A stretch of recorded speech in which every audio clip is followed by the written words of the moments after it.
میرے بھائیوں، وہ حدیث میں آپ کو ورڈ بائی ورڈ پڑھ کے سناتا ہوں جو بخاری اور مسلم دونوں میں موجود ہے. سورہ التوبہ کی آیت نمبر 118 کے کانٹیکسٹ میں کعب بن مالک کی توبہ کا بیان، یہ صحیح بخاری میں باقاعدہ امام بخاری نے باب باندھا ہے، اور اس حدیث کا انٹرنیشنل نمبر ہے 4418، اور یہ حدیث مسلم میں بھی ہے 7016. ورڈ بائی ورڈ میں یہ حدیث بیان کروں گا کیونکہ اس کی رقت اسی میں ہے کہ میں اسے لفظ با لفظ بیان کروں. آپ اس تکلیف کا احساس کریں جس سے کعب بن مالک گزرے، اور پھر الٹیمیٹلی ان کی توبہ قبول ہوئی، اور ایسی توبہ قبول ہوئی کہ قیامت تک قرآن میں ان کی توبہ کا ذکر ہے کہ اللہ نے قبول کی، اور اس کی وجہ سے اس سورت کا نام سورہ توبہ ہے. جب وہ غزوہ تبوک سے پیچھے رہ گئے، یہ ان کا بیٹا ہے عبداللہ، وہ اس حدیث کو بیان کرتا ہے. امام بخاری نے چند واسطوں سے ان کے بیٹے سے یہ حدیث لی ہے. وہ عبداللہ اور اس بیٹے کا ذکر امام بخاری نے کیا کہ جب کعب رضی اللہ تعالیٰ عنہ نابینا ہو گئے تو ان کے بیٹوں میں سے عبداللہ ہی تھا جو ان کو راستے میں پکڑ کر چلایا کرتا تھا، مسجد تک لے جاتا تھا. وہ عبداللہ بیان کرتا ہے کہ میں نے اپنے والد کعب بن مالک سے ان کے غزوہ تبوک میں شریک نہ ہو سکنے کا واقعہ سنا، تو انہوں نے بتایا کہ غزوہ تبوک کے سوا اور کسی غزوہ میں ایسا نہیں ہوا تھا کہ میں رسول اللہ کے ساتھ شریک نہ ہوا ہوں. البتہ غزوہ بدر میں بھی میں شریک نہ ہو سکا، لیکن جو لوگ غزوہ بدر میں شریک نہیں ہو سکے ان کے متعلق آپ صلی اللہ علیہ وآلہ وسلم نے کسی قسم کی ناراضگی کا اظہار نہیں فرمایا تھا، کیونکہ وہ آپشنل تھا. وہ اب ذکر بھی آ رہا ہے، کیونکہ آپ صلی اللہ علیہ وآلہ وسلم اس موقع پر صرف قریش کے قافلے کی تلاش میں نکلے تھے، لیکن راستے میں اللہ تعالیٰ کے حکم سے کسی پہلی تیاری کے باوجود اللہ تعالیٰ نے ان کو دشمنوں کے ساتھ ٹکروا دیا. وہ معجزانہ طور پہ ہوا تھا کیونکہ وہ بدر کے لیے نکلے، ورنہ تو یہ بھی ساتھ شامل ہوتے. میں لیلہ عقبہ میں رسول اللہ کی خدمت میں حاضر ہوا تھا، یعنی وہ مدینہ کے لیے جو ہجرت کے لیے جن چند ساتھیوں نے انصار مدینہ نے راہ ہموار کی تھی ان میں یہ شامل تھے، جو نبی الاسلام کی زندگی کا ایک ٹرننگ پوائنٹ تھا، ایک الٹرنیٹو بیس مل گیا. تو کہتے ہیں میں اس رات موجود تھا. یہ وہی رات ہے جس میں ہم نے مکہ میں اسلام کے لیے عہد کیا تھا، اور مجھے تو یہ غزوہ بدر سے بھی زیادہ عزیز ہے. اوئے خائے خائے. اگرچہ بدر کا لوگوں کی زبانوں پر چرچا زیادہ ہے، میرا واقعہ یہ ہے کہ میں اپنی زندگی میں کبھی اتنا قوی اور اتنا صاحب مال نہیں ہوا تھا جتنا غزوہ تبوک کے موقع پر، جبکہ میں آپ صلی اللہ علیہ وآلہ وسلم کے ساتھ تبوک کے غزوے میں شریک نہ ہو سکا. خدا کی قسم اس سے پہلے کبھی میرے پاس 2 اونٹ بھی جمع نہیں ہوئے تھے، لیکن اس موقع پر میرے پاس 2 اونٹ تھے. آپ صلی اللہ علیہ وآلہ وسلم جب کسی غزوے کے لیے تشریف لے جاتے تو آپ ذو معنی الفاظ استعمال کیا کرتے تھے، یعنی کوڈ ورڈز جن کے 2 معنی بنتے ہیں. وہ بخاری مسلم میں آیا کہ نبی الاسلام کہتے تھے کل ہم مشرق کی طرف جائیں گے، اور صحابہ کہتے ہیں ہم سمجھتے تھے کہ ہم نے مغرب کی طرف جانا ہے تاکہ جو منافقین ہیں وہ ہماری خبر لیک نہ کر سکیں. لیکن غزوہ تبوک وہ موقع تھا کہ گرمی بڑی سخت تھی، سفر بہت لمبا تھا، ریگستانی سفر تھا، اور دشمن کی فوج بھی کثرت سے تھی. رومن امپائر 700 کلومیٹر ریگستانی سفر، تمام مشکلات سامنے تھیں. اس لیے آپ صلی اللہ علیہ وآلہ وسلم نے مسلمانوں سے اس غزوے کے متعلق بہت تفصیل کے ساتھ بتا دیا تھا. یعنی یہ ظاہر ایک مشکل وقت تھا تو حضور نے کھول کے بیان کیا کہ بھائی ادھر ہی جا رہے ہیں. یعنی مطلب یہ ہے کہ جو یہ نعرے لگاتے ہیں نا کہ غلامی رسول میں موت بھی قبول ہے اور ٹکٹ کٹا لے اپنا، تاکہ اس کے مطابق پوری طرح تیاری کر لیں. چنانچہ آپ صلی اللہ علیہ وآلہ وسلم نے اس کی سمت بھی نشاندہی کر دی جدھر سے آپ کے جانے کا ارادہ تھا. مسلمان بھی آپ علیہ السلام کے ساتھ بہت زیادہ تھے، اتنے کہ کسی رجسٹر میں سب کے ناموں کا لکھنا بہت مشکل تھا. کعب کہتے ہیں کہ کوئی بھی شخص اگر اس غزوے میں شریک نہ ہونا چاہتا تو وہ خیال کر سکتا تھا کہ اس کی غیر حاضری کا کسی کو پتہ نہیں چلے گا سوائے اس کے کہ اس کے متعلق وحی نازل ہو. تو حضرت کعب کا کیا عقیدہ تھا کہ نبی علیہ السلام ان کے صحابہ کے پاس علم غیب نہیں تھا جب تک کہ اللہ تعالیٰ وحی کے ذریعے نہ بتا دے. تو باب شاہی کوئی نہیں، ہاں ایسے میں بولا کہ نہ بولا، میرے نبی سا ہے ہی کوئی نہیں، تیرے باب شاہی کوئی نہیں. اور یہ عقیدہ صحابہ کا کہ علم غیب یہ ہے کہ اللہ بتائے. آپ صلی اللہ علیہ وآلہ وسلم جب اس غزوے کے لیے تشریف لے جا رہے تھے تو پھل پکنے کا زمانہ تھا اور سایہ میں بیٹھ کر لوگ آرام کرتے تھے. اچھا دیکھیں اللہ کی آزمائش کہ پھل پک کے تیار ہو جائے تو آپ نے ٹائملی اتارنا ہے، اگر آپ نے نہیں اتارا تو وہ تو آپ کی پورے سال کی اکانومی اس سے وابستہ ہے. اللہ نے عین اس ٹائم پہ آزما لیا کہ ٹھیک ہے اب تم نبی کے ساتھ جاؤ. اب بعد میں بھی بھوک نظر آ رہی ہے، کہتے ہیں لوگ بیٹھ کے نہ چوراہوں پہ یہی باتیں کرتے تھے. آپ صلی اللہ علیہ وآلہ وسلم بھی تیاریوں میں مصروف تھے اور آپ کے ساتھ مسلمان بھی, لیکن میں روزانہ سوچا کرتا تھا کہ کل سے میں بھی تیاری کروں گا. وہی جو آج کہتے ہیں جی کل تو انشاءاللہ داڑھی بھی رکھ لینی ہے, بس میرے بچیوں کے ہاتھ پیلے ہو جائے تو میں تو مسجد میں بیٹھا رہوں گا. یہ وہی چیز ہے, یہ ہر انسان پہ اسے طول عمل کہتے ہیں, لمبی امیدیں لگانا. میں روزانہ اسے ٹالتا رہا. مجھے اس کا یقین تھا کہ میں تیاری کر لوں گا, مجھے آسانیاں میسر تھی. یوں ہی وقت گزرتا رہا اور آخر لوگوں نے اپنی تیاریاں بھی مکمل کر لی اور آپ صلی اللہ علیہ وآلہ وسلم مسلمانوں کو ساتھ لے کر روانہ بھی ہو گئے. اس وقت تک میں نے کوئی تیاری نہیں کی تھی. اس موقع پر میں نے اپنے دل کو یہی سمجھایا کل یا پرسوں تک تیاری کر لوں گا, پھر لشکر سے تیزی سے جا کر مل جاؤں گا. کوچ کے بعد دوسرے دن بھی میں نے تیاری کے لیے سوچا لیکن کچھ نہ ہو سکی. پھر تیسرے دن سوچا اور اس دن بھی کوئی تیاری نہ ہو سکی, اور یوں وقت گزرتا گیا اور اسلامی لشکر بہت آگے بڑھ گیا. غزوہ میں میرے شرکت کے لیے بات اب دور کی بات ہو گئی اور میں یہی ارادہ کرتا رہا کہ یہاں سے چل کر اب ان تک نہیں پہنچ سکوں گا. تھیندے تھی گیا. کاش میں نے ایسا کر لیا ہوتا, لیکن یہ میرے نصیب میں نہیں تھا. اچھا, جرم ہو جانے کے بعد آپ یہ کہہ سکتے ہیں میری تقدیر میں یہ لکھا تھا, پہلے نہیں. ہاں, وہ تو پھر اللہ پہ آپ بہتان مان دیں گے نا کہ میں نماز اس لیے نہیں پڑھ رہا کہ اللہ نے میرا مقدر کیا ہے کہ میں اگلی نماز نہ پڑھوں نہ. ہاں, بعد میں آپ کہہ سکتے ہیں کہ میری تقدیر میں لکھا تھا کہ میں اتنا بدبخت ہوں کہ میں نماز چھوڑوں گا, اور وہ چھوڑوں گا اپنی مرضی سے. اللہ نے تو اپنے علم سے فورسی کیا ہے. آپ صلی اللہ علیہ وآلہ وسلم کے تشریف لے جانے کے بعد جب میں باہر نکلتا تو مجھے بڑا دکھ ہوتا, کیونکہ یا تو وہ لوگ نظر آتے تھے جن کے چہروں سے نفاق ٹپکتا تھا. ہاں, اب پیچھے رہنے والے تو وہ تھے جو ہے ہی منافقین تھے شکلوں سے, ٹھیک ہے, یا پھر وہ لوگ تھے جنہیں اللہ نے معذور اور ضعیف قرار دے کر معاف کر دیا تھا. وہ سورہ التوبہ میں 92 نمبر آیت میں گزرا ہے نا کہ وہ لوگ پھر رسول اللہ سے اس حال میں واپس ہوتے ہیں کہ ان کی آنکھیں آنسوؤں سے تر ہوتی ہیں کہ نہ حضور انہیں کوئی سواری دے سکتے ہیں, غریب لوگ ہیں. اور وہ لوگ بھی جو مریض ہیں ان کو اللہ تعالیٰ نے اس حوالے سے چھٹکارا دے دیا. آپ صلی اللہ علیہ وآلہ وسلم نے میرے بارے میں کسی سے کچھ نہیں پوچھا, لیکن جب آپ تبوک پر پہنچے تو وہیں ایک مجلس میں آپ نے دریافت کیا کہ کعب نے کیا کیا. آپ نظروں میں تو تھا نا جی, خاص بندے جو ہوتے ہیں وہ نظروں میں تو ہوتے ہیں. یعنی یہ تو ایکسپیکٹ ہی نہیں نہ کیا جا سکتا کہ مین ٹیم ممبر پیچھے رہ جائے.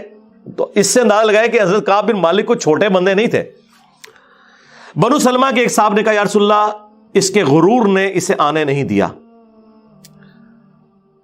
اس پر حضرت معاذ ابن جبل بولے تم نے بری بات کہی. یا رسول اللہ خدا کی قسم ہمیں ان کے متعلق خیر کے سوا اور کچھ معلوم نہیں. تو نبی علیہ السلام نے اس کے جواب میں کچھ نہیں فرمایا. دیکھیں انہوں نے پوری رپورٹ لی ہے پیچھے سے کہ کیا کچھ ہوتا رہا وہاں. اب حضور نے کوئی ورڈنگ دی, ظاہر ہے نبی علیہ السلام کو بھی غصہ تھا. کعب بن مالک رضی اللہ تعالیٰ نے بیان کیا کہ جب مجھے معلوم ہوا کہ نبی علیہ السلام واپس تشریف لا رہے ہیں تو اب مجھ پر فکر سوار ہونے لگی اور میرا ذہن کوئی ایسا جھوٹا بہانہ تلاش کرنے لگا جس سے میں کل حضرت کی ناراضگی سے بچ سکوں. دیکھیں وہ بھی عام انسان تھے, اتنے اولو العزم صحابہ, لیکن ظاہر نفس تو ہر بندے کے ساتھ لگا ہے.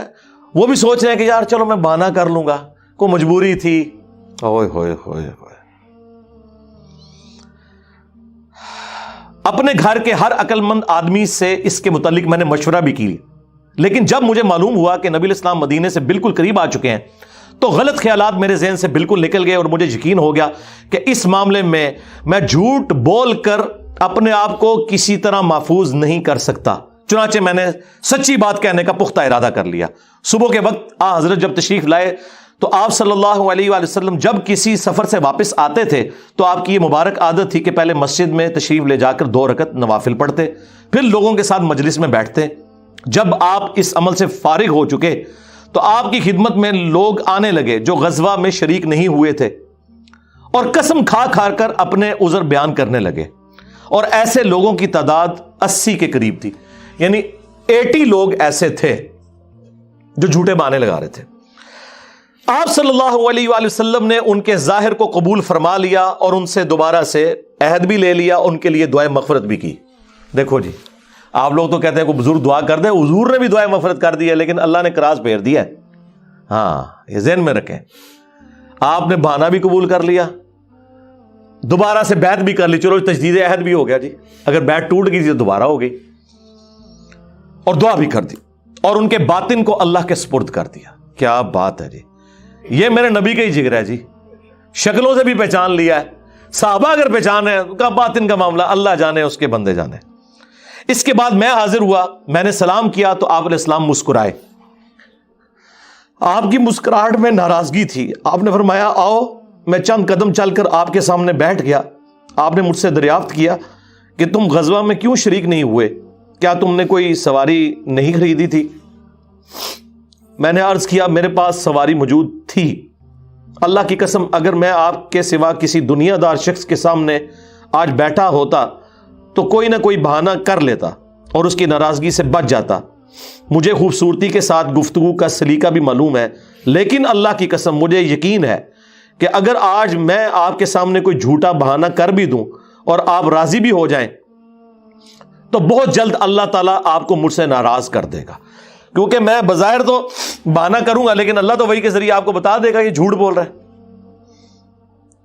اس کی بجائے اگر میں آپ سے سچی بات کروں تو یقیناً آپ کو میری طرف سے ناراضگی تو ہوگی, لیکن اللہ سے مجھے امید ہے کہ وہ مجھے معاف کر دے گا. خدا کی قسم مجھے کوئی عذر نہیں تھا.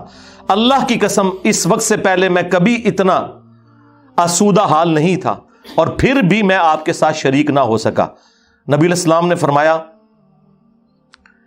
کہ اس نے سچی بات بتا دی. اچھا اب جاؤ یہاں تک کہ اللہ تمہارے بارے میں خود ہی کوئی فیصلہ کرے. میں اٹھ گیا اور میرے پیچھے بنو سلمہ کے کچھ لوگ بھی دوڑے آئے اور مجھ سے کہنے لگے اللہ کی قسم ہمیں تمہارے متعلق یہ معلوم نہیں تھا کہ اس سے پہلے تم نے کوئی گناہ کیا ہو, تم نے تو بڑی غلطی کی. آپ علیہ السلام کے سامنے ویسے ہی کوئی بہانہ کر دیتے جیسا کہ دوسرے لوگوں نے کیا. تمہارے گناہ کے لیے نبی علیہ السلام کا استغفار ہی کافی ہو جاتا, وہی جو کچھ بھی ہے تیرے محبوب کی امت سے ہیں. لیکن سرکار یہ کعب بن مالک تھے, ان کو پتا تھا, اور مشورہ دینے والے بھی صاحب ہیں. دیکھو کیا مشورہ دے رہے ہیں کہ کوئی بہانہ کر لینا سی, حضور نے دعا کرنی سی. مینٹالٹی اس زمانے میں بھی اس طرح ہی تھی. یہ نہ سمجھیں آج کے لوگ ہی کہتے ہیں, اس زمانے میں بھی ڈھیلے مسلمان تو تھے, تو حضور نے تیرے لیے دعا کر دینی تھی. تو تو نے تو یہ کام. اللہ کی قسم ان لوگوں نے مجھے اتنی ملامت کی کہ مجھے خیال آیا کہ واپس جا کر کوئی جھوٹا بہانہ کر ہی آؤں. اندازہ کرو ایڈا انہوں نے جناب انہوں نے کیتا کہ چلو ٹھیک ہے میں ان جا کے بہانہ کر لوں. پھر میں نے ان سے پوچھا کیا میرے علاوہ کسی اور نے بھی کوئی ایسا عذر بیان کیا ہے؟ تو انہوں نے بتایا کہ ہاں 2 حضرات اور ہیں جنہوں نے معذرت کی جس طرح تم نے کی, اور انہیں بھی وہی جواب ملا جو تمہیں ملا. میں نے پوچھا وہ کون ہے؟ تو انہوں نے بتایا کہ مرارہ بن ربیع اور ہلال بن امیہ رضی اللہ عنہما. ان 2 ایسے صحابہ کا نام انہوں نے لے دیا جو صالح تھے اور اصحاب بدر بھی تھے.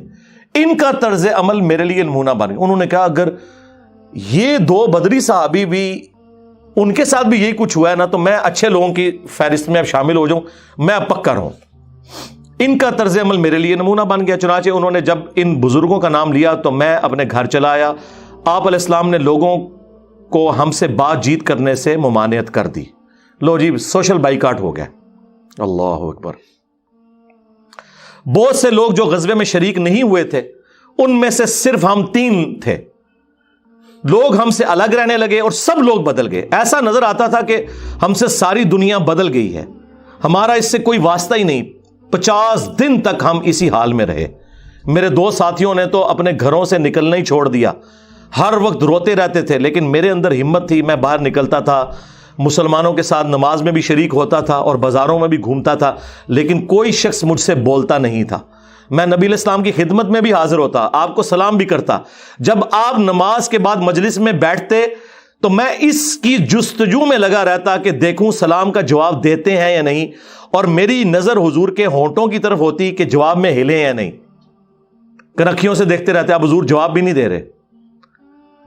پھر میں کوشش کرتا کہ آپ کے قریب ہی نماز پڑھوں, اور میں آپ کو کنکھیوں سے دیکھتا رہتا ایسے کر کے. جب میں اپنی نماز میں مشغول ہو جاتا تو رسول اللہ میری طرف دیکھتے, لیکن جو ہی میں آپ کی طرف دیکھتا تو آپ رخ انور پھیر لیتے. ظاہر ہے حضور کو بھی تو محبت تھی اپنے صحاب کے ساتھ. حضور دیکھتے تھے, وہ جب یعنی اپنی ناراضگی کا اظہار وہ اگر نماز میں بھی حضور کی طرف دیکھ رہے تو حضور چہرہ انور پھیر لیتے. تو میں ایک دن ابو قتادہ کے باغ کی دیوار پر چڑھ گیا. وہ میرے چچا زاد بھائی تھے اور مجھے ان سے بہت گہرا تعلق تھا. میں نے انہیں سلام کیا, لیکن اللہ کی قسم انہوں نے بھی میرے سلام کا جواب نہیں دیا. میں نے کہا ابو قتادہ تمہیں اللہ کی قسم کیا تم نہیں جانتے کہ اللہ اور اس کا رسول سے مجھے کتنی محبت ہے؟ انہوں نے کوئی جواب نہیں دیا. میں نے دوبارہ ان سے یہی سوال کیا, اللہ کی قسم دے کر پوچھا, لیکن وہ پھر بھی خاموش رہے. میں نے پھر اللہ کا واسطہ دے کر ان سے سوال کیا. اس مرتبہ انہوں نے صرف اتنا کہا, اللہ اور اس کا رسول زیادہ بہتر جانتے ہیں. دیکھیں جی اس بات کا جواب انہوں نے کہا بھائی اللہ کے نبی نے منع کیا ہے, اب بائی کاٹ ہے تیرا. اللہ اکبر. اس پر میرے آنسو پھوٹ پڑے. میں واپس چلا آیا اور دیوار پر چڑھ کر نیچے باہر اترا.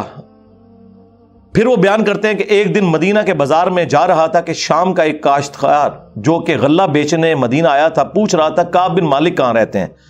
لوگوں نے میری طرف اشارہ کیا. وہ میرے پاس آیا اور غسان جو بادشاہ تھا رومن امپائر کا, اس کا ایک خط مجھے دیا. وہ جو اس کا ایک سمجھ لیں چھوٹی چھوٹی جو امپائر کے اندر بنی ہوئی تھی ان میں سے ایک کا وہ گورنر تھا. اس خط میں لکھا تھا کہ مجھے معلوم ہوا ہے کہ تمہارے صاحب یعنی رسول اللہ صلی اللہ علیہ وآلہ وسلم نے تمہارے ساتھ زیادتی کی ہے. نعوذ باللہ. اللہ نے تمہیں کوئی ذلیل ہونے کے لیے پیدا تو نہیں کیا کہ تمہارا حق ضائع کیا جائے. تم ہمارے پاس آ جاؤ, ہم تمہارے ساتھ بہتر سلوک کریں گے. یعنی دشمن کی فوج کے ہیڈ کی طرف سے خط آیا. جب میں نے یہ خط پڑھا تو میں نے کہا کہ ایک اور امتحان آ گیا. اچھا جی سرکار ایک خط کسی اور کو لایا ہو کہ جی اے دیکھ لو یا رسول اللہ منو تے بڑی آفر جے. یہاں لوگ دنیا دار لوگ ہی کرتے ہیں نا جی مجھے فلاں جگہ سے آفر ہو رہی ہے, لیکن جو اہل ایمان ہے وہ تو کہتے ہیں کہ یار میں اس لیول پہ گر گیا ہوں کہ اب کافر بھی مجھے بلا رہے ہیں. انہوں نے یہ رزلٹ نکالا چونکہ مومن تھے نا. میں نے اس خط کو تندور میں جلا دیا. ان 50 دنوں میں سے جب 40 دن گزر گئے تو نبی علیہ السلام کا ایلچی میرے پاس آیا اور اس نے کہا کہ رسول اللہ نے حکم دیا ہے کہ اپنی بیوی کے قریب نہ جاؤ. میں نے پوچھا میں اسے طلاق دے دوں یا پھر مجھے کیا کرنا ہے؟ تو انہوں نے کہا نہیں طلاق نہیں دینی, صرف جدا ہو جاؤ. میرے دونوں ساتھیوں کو جنہوں نے میری طرح معذرت کی تھی یہی حکم ملا. میں نے اپنی بیوی سے کہا کہ اپنے میکے چلی جاؤ, اس وقت تک وہیں رہو جب تک کہ اللہ تعالیٰ اس معاملے کا کوئی فیصلہ نہ کر دے. کعب کہتے ہیں کہ ہلال بن امیہ کی بیوی رسول اللہ کی خدمت میں حاضر ہوئی اور عرض کیا یا رسول اللہ وہ تو بہت بوڑھے اور کمزور ہیں, ان کے پاس کوئی خادم بھی نہیں, کیا اگر میں ان کی خدمت کر دیا کروں تو آپ ناپسند تو نہیں فرمائیں گے؟ بیوی دیکھو جی, بیوی خاوند کو کچھ سمجھ نہیں رہی, رسول اللہ سے جا کے پوچھ رہی ہے صلی اللہ علیہ وسلم. تو نبی اسلام نے فرمایا صرف وہ تم سے صحبت نہ کریں. انہوں نے عرض کیا اللہ کی قسم وہ تو کسی چیز کے لیے حرکت ہی نہیں کر رہے. جب سے آپ ان سے ناراض ہوئے ہیں وہ دن اور آج کا دن ان کے آنسو تھمنے میں نہیں آتے. میرے گھر کے بعض لوگوں نے کہا کہ جس طرح ہلال بن امیہ کی بیوی نے ان کے لیے اجازت لے لی تو آپ بھی جا کے اجازت لے لیں. اب دیکھیں لوگ مشورے دے رہے ہیں. میں نے کہا خدا کی قسم میں اس کے لیے رسول اللہ سے اجازت نہیں لوں گا. میں جوان ہوں, معلوم نہیں جب اجازت لینے جاؤں تو حضور کیا فرما دیں. ان کو یہ بھی خطرہ تھا کہ میں یہ جاؤں تو یہ نہ ہو کہ حضور اور ناراض ہو جائے, اگر کوئی چانس بھی ہے نا بچنے کے تو وہ بھی ختم ہو جائے. دیکھیں نہیں کتنا گاڈ اورینٹڈ بندہ ہے جی. اللہ اکبر. اس طرح 10 دن اور گزر گئے. جب رسول اللہ صلی اللہ علیہ وآلہ وسلم نے ہمیں بات چیت کرنے کی ممانعت فرمائی تھی اس کو 50 دن پورے ہو گئے. 50ویں رات کی صبح کو جب میں فجر کی نماز پڑھ چکا اور اپنے گھر کی چھت پر بیٹھا ہوا تھا, اس طرح جیسا کہ اللہ تعالیٰ نے ذکر کیا وہ ہم آیت پڑھ چکے ہیں, سورہ توبہ کی آیت نمبر 118, جس میں تھا نا کہ زمین وسعت کے باوجود تنگ ہو گئی اور ان کا دم گھٹنے والا تھا. میرا دم گھٹ رہا تھا, زمین اپنی تمام وسعتوں کے باوجود میرے لیے تنگ ہوتی جا رہی تھی. میں نے ایک پکارنے والے کی پکار سنی جو سلع کی پہاڑی پر چڑھ کر بلند آواز سے کہہ رہا تھا اے کعب بن مالک تمہیں بشارت ہو, اے کعب بن مالک تمہیں بشارت ہو. انہوں نے بیان کیا کہ یہ سنتے ہی میں سجدے میں گر پڑا اور مجھے یقین ہو گیا کہ اب اللہ کی طرف سے فراخی ہو جائے گی. فجر کی نماز کے بعد رسول اللہ صلی اللہ علیہ وآلہ وسلم نے اللہ کی بارگاہ میں ہماری توبہ کی قبولیت کا اعلان کر دیا. لوگ میرے پاس بشارت دینے کے لیے آنے لگے اور میرے 2 ساتھیوں کو بھی جا کر بشارت دی. ایک صاحب زبیر بن عوام اپنا گھوڑا دوڑاتے ہوئے آئے. ادھر قبیلہ اسلم کے ایک صحابی نے پہاڑی پر چڑھ کر آواز دی اور وہ آواز گھوڑے سے زیادہ تیز تھی. جن صحابی نے پہاڑی سے آواز دی تھی جب وہ میرے پاس بشارت دینے آئے تو میں نے اپنے دونوں کپڑے اتار کر بشارت کی خوشی میں انہیں دے دیے۔ اللہ کی قسم اس وقت ان 2 کپڑوں کے سوا دینے کے لیے میرے پاس اور کچھ نہ تھا۔ پھر میں نے ابو قتادہ سے 2 کپڑے ادھارے مانگے اور رسول اللہ کی خدمت میں حاضر ہوا۔ جوگ در جوگ لوگ مجھ سے ملاقات کرتے جا رہے تھے اور مجھے توبہ کی قبولیت پر بشارت دیتے جا رہے تھے۔ اللہ کی بارگاہ میں توبہ کی قبولیت مبارک ہو۔ کعب رضی اللہ تعالیٰ عنہ بیان کرتے ہیں کہ آخر میں مسجد میں داخل ہوا تو رسول اللہ صلی اللہ علیہ وآلہ وسلم تشریف رکھتے تھے۔ چاروں طرف صحابہ کا مجمع تھا۔ طلحہ بن عبید اللہ دوڑ کر میری طرف آئے اور مجھ سے مصافحہ کیا اور مبارکباد دی۔ اللہ کی قسم وہاں موجود مہاجرین میں سے کوئی شخص بھی میرے آنے پر کھڑا نہ ہوا۔ طلحہ رضی اللہ تعالیٰ عنہ کا یہ احسان میں کبھی نہیں بھولوں گا کہ انہوں نے کھڑے ہو کر میرا استقبال کیا۔ جب میں نے رسول اللہ کو سلام کیا تو آپ علیہ السلام کا چہرہ مبارک خوشی اور مسرت سے دمک اٹھا۔ اس مبارک دن کے لیے تمہیں بشارت ہو، اس مبارک دن کے لیے تمہیں بشارت ہو جو تمہاری عمر کا سب سے مبارک دن ہے۔ واقعی جی، اس سے بڑی کوئی مبارک بات نہیں ہو سکتی کسی شخص کے لیے کہ اللہ تعالیٰ اس کی توبہ کی اناؤنسمنٹ کرتے اور پھر قیامت تک قرآن میں وہ آیات پڑھی جائیں۔ انہوں نے بیان کیا کہ میں نے عرض کیا یا رسول اللہ یہ بشارت آپ کی طرف سے ہے یا اللہ کی طرف سے؟ فرمایا نہیں، اللہ کی طرف سے۔ اور نبی علیہ السلام جب کسی بات پر خوش ہوتے تو چہرہ مبارک روشن ہو جاتا تھا، ایسے جیسے چاند کا ٹکڑا ہو۔ آپ کی مسرت ہم چہرہ مبارک سے سمجھ جاتے تھے۔ پھر جب میں آپ کے سامنے بیٹھ گیا تو عرض کیا یا رسول اللہ اپنی توبہ کی قبولیت کی خوشی میں اپنا مال اللہ اور اس کے رسول کی راہ میں صدقہ کر دوں؟ آپ نے فرمایا لیکن کچھ مال اپنے پاس رکھ لو، یہ زیادہ بہتر ہے۔ میں نے عرض کیا کہ پھر میں خیبر کا حصہ اپنے پاس رکھ لیتا ہوں۔ پھر میں نے عرض کیا یا رسول اللہ اللہ نے مجھے سچ بولنے کی وجہ سے نجات دی، اب میں اپنی توبہ کی قبولیت کی خوشی میں آپ سے یہ وعدہ کرتا ہوں کہ جب تک زندہ رہوں گا سچ کے سوا کوئی بات زبان پر نہیں لاؤں گا۔ بس اللہ کی قسم جب سے میں نے رسول اللہ کے سامنے یہ عہد کیا صلی اللہ علیہ وآلہ وسلم، میں کسی ایسے مسلمان کو نہیں جانتا کہ جسے اللہ نے سچ بولنے کی وجہ سے اتنا نوازا ہو جتنی نوازشات مجھ پر کی سچ بولنے کی وجہ سے۔ جب سے میں نے نبی علیہ السلام کے سامنے یہ عہد کیا پھر آج تک میں نے کبھی جھوٹ بولنے کا ارادہ بھی نہیں کیا، اور مجھے امید ہے کہ اللہ تعالیٰ باقی زندگی بھی مجھے اس سے محفوظ رکھے گا۔ اور اللہ نے اپنے رسول پر آیت نازل کی، اور وہی آیت نمبر 118 اور 119 نمبر، یقیناً اللہ تعالیٰ نے نبی مہاجرین اور انصار کی توبہ قبول کی، اور پھر وَكُونُوا مَعَ الصَّادِقِينَ تک۔ خدا کی قسم اللہ تعالیٰ کی طرف سے اسلام کے لیے ہدایت کے بعد میری نظر میں رسول اللہ کے سامنے سچ بولنے سے بڑھ کر اللہ کا مجھ پر کوئی اور انعام نہیں ہوا کہ میں نے جھوٹ نہیں بولا اور اس طرح اپنے آپ کو ہلاکت سے بچا لیا۔ جیسا کہ جھوٹ بولنے والے ہلاک ہوئے، نزول وحی کے زمانے میں جھوٹ بولنے والوں پر اللہ تعالیٰ نے اتنی شدید وعید فرمائی جتنی شدید وعید کسی اور کے لیے نہیں تھی۔ اور وہ سورہ التوبہ کی آیت